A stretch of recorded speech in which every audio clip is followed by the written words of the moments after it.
Exam அன்னைக்கு கூட நாங்கள் நைட்டு 12 மணி வரைக்கும் அவங்க வீட்டில் தான் உட்காந்து படித்தோம். அவங்க அதை ரொம்ப இன்னைக்கு இந்த நிலைமையில் நாங்கள் இருக்கிறோன்னா சாரோடைய ஒரு உந்து சக்தி எங்களுக்கு முக்கியமான காரணம். அவர்களை ஒரு சில நினைவுகளை பகிர்ந்து கொள்ளுமாறு அன்போடு அழைக்கிறேன்.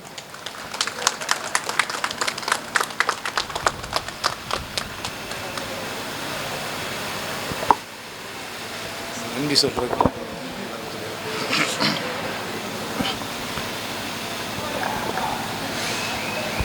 ரொம்ப சந்தோஷமாக இருக்குது. 20 வருஷத்துக்கு பிறகு திருப்பியும் நான் ஒரு ரீஎன்ட்ரி ஆக்சுவலாக கொடுத்துருக்குறேன். இந்த ஸ்கூலுக்கு திருப்பி பெர்மனண்ட் ஜாபுக்காக ஒரு 15 டேஸ் முன்னால் ஜாயின் பண்ணியிருக்கிறேன்.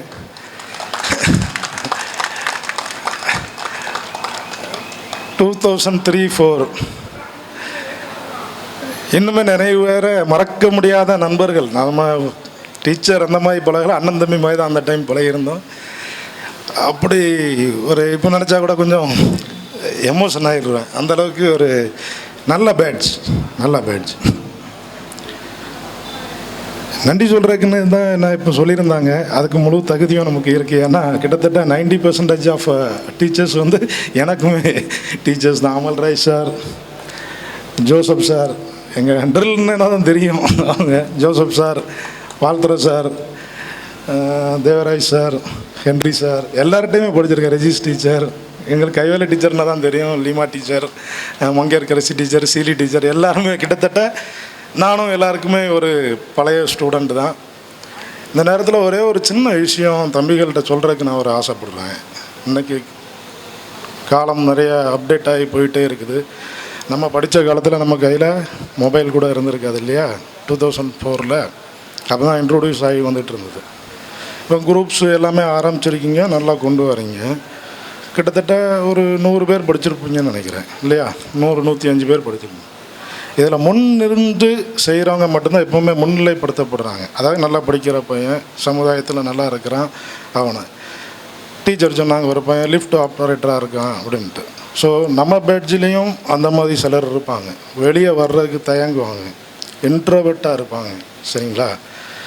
அப்போ நம்ம பெருசாக வெளியே செய்யலைன்னா கூட, பள்ளிக்கோ சமுதாயத்துக்கோ செய்யலைன்னா கூட, நம்ம கூட படித்த அந்த நண்பர்களை கொஞ்சம் அரவணைக்கும்படி இந்த நேரத்தில் உங்கள்கிட்ட கேட்டுக்கிடுறேன். சரிங்களா? ஏன்னா நிறைய இதில் நாங்கள் பார்க்குறோம். இன்றைக்கி நம்ம ஸ்டேஜ் ஏற அளவுக்கு இருந்தாலும் ஒரு காலத்தில் நம்மளும் கொஞ்சம் சப்ரஸ் ஆகி டிப்ரெஸ் ஆகி இருந்த இடத்துலேருந்து தான் ஒரு மேலே வந்திருக்கிறோம். ஸோ அப்படி கண்டிப்பாக ஒரு 10%, 20% இருப்பாங்க, உங்கள் நண்பர்கள் இருப்பாங்க. அவங்களுக்கு கொஞ்சம் ஒரு கை தூக்கி விடுறது, ஃபினான்சியலாகவோ அல்லது அவங்க பிள்ளைங்களுக்கு ஏதாவது மாரல் சப்போர்ட் கல்வி சம்மந்தமாகவோ, ஏன்னா இந்த மாதிரி ஒரு விஷயங்களுக்கு நீங்கள் செய்யணுங்கிறத நான் ரொம்ப ஆசைப்படுறேன். நன்றி சொல்லிடுவா. சரி, நன்றி சொல்கிறதுக்காக தான் கூப்பிட்டுருந்தாங்க. இந்த சபையில் வீட்டிற்கும் தேவராஜ் சார்னா கேட்கவே வேண்டாம். அப்பவுமே பெரிய மீசை முறுக்கிட்ட அப்படி வந்து நின்னாங்கன்னா கம்பீரமாக அவங்க வளர்த்திக்கு கம்பு வச்சுருப்பாங்க.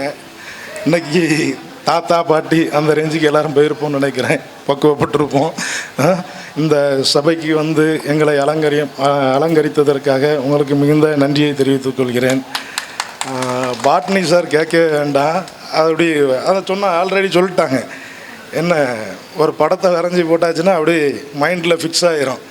என்னென்ன பாட்டுங்கிறத நம்ம அப்படியே எழுதிக்கலாம். 10th வரை தான் படிக்கிறதுக்கு எனக்கு வாய்ப்பு கிடச்சிருந்துச்சு. மிகவும் அருமையான ஜென்டில்மேன் சாரும் இங்கே தலைமை ஆசிரியராக இருந்திருக்காங்கன்னு நினைக்கிறேன். மிகுந்த நன்றியை உங்களுக்கு தெரிவித்துக் கொள்கிறேன். ரெஜிஸ் டீச்சரை மறக்கவே முடியாது. அடி விழுந்தால் எப்படி விழுந்துருங்களா, ஸ்கேலை வச்சுட்டு இப்படி அடிச்சுட்டே இருப்பாங்க, கையை எடுக்க விடாது, வாங்கிட்டே இருக்கணும் 50 அடி. அந்தளவுக்கு நல்லா அடித்து. ஆனால் இன்றைக்கி உள்ள காலங்கள் அதான் சொல்கிறாங்க இல்லையா, மாறிடுச்சு. போலீஸ் கையிலே லத்தி கிடையாது. இன்றைக்கி போலீஸு ஒரு அக்யூஸ்டையோ ஒரு தெஃப்ட் கேஸ் அக்யூஸ்டை வந்து பிரியாணி வாங்கி கொடுத்து தான் விசாரிக்க வேண்டியிருக்கு. ஏதாவது லைட்டாக டச் பண்ணிட்டாங்கன்னா அவங்க வேலை. இப்போ போலீஸே இன்றைக்கி வந்து அந்த சூழ்நிலையில் தான் இருக்கிறாங்க. ஸோ அரவணைச்சி கொண்டு போய் தான் ஆகணும், வேறு வழி இல்லை. அப்படி தான் இருக்கிறாங்க. புதுசாக இப்போ என்ட்ரி ஆகியிருக்கேன். நிறையா டீச்சர்ஸ் எனக்குமே அட்வைஸ் பண்ணியிருக்காங்க, கொஞ்சம் எப்படி ஹேண்டில் பண்ணணும் பசங்களாங்கிற மாதிரி. அதுக்கேற்ற மாதிரி பார்த்து நடந்து கொள்கிறேன். அமல் ராய் சார்லாம் உண்மையில் நாங்கள் அப்பா அப்பான்னு தான் சொல்லுவோம். எனக்கு அவங்க ஆக்சுவலாக மச்சான் முறை வரும், அத்தான்னு நினைக்கிறேன்.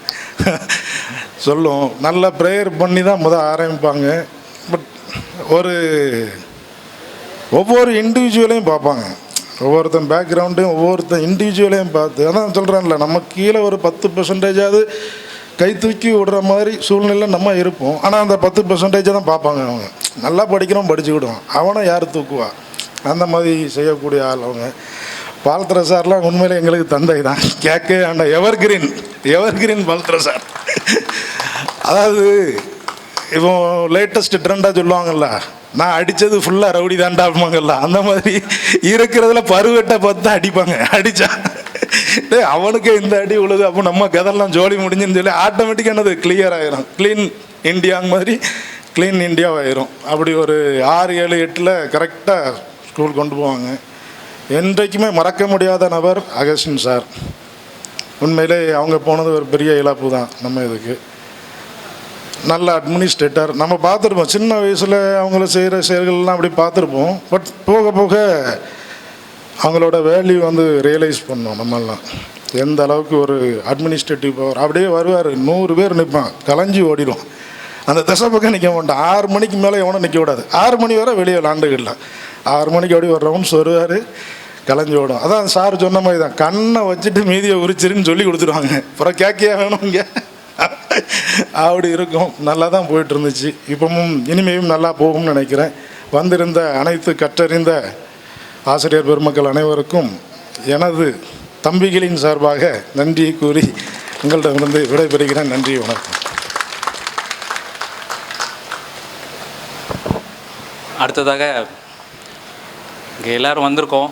ஸோ எல்லோரும் சேர்ந்து ஒரு குழு புகைப்படம் எடுத்துகிட்டு சாப்பிட போயிடலாம். அதனால் எல்லோரும் கொஞ்சம் அசம்பிள் ஆகுங்க. வெளியே நிற்கிற பசங்க எல்லோரும் கூப்பிடணும். ஆசிரியர்கள் எல்லாரையும் ரெக்வெஸ்ட் பண்ணி கேட்குறேன், கொஞ்சம் இதில் ஃபோட்டோ எடுத்துகிட்டு நம்ம சாப்பிட போகலாம்.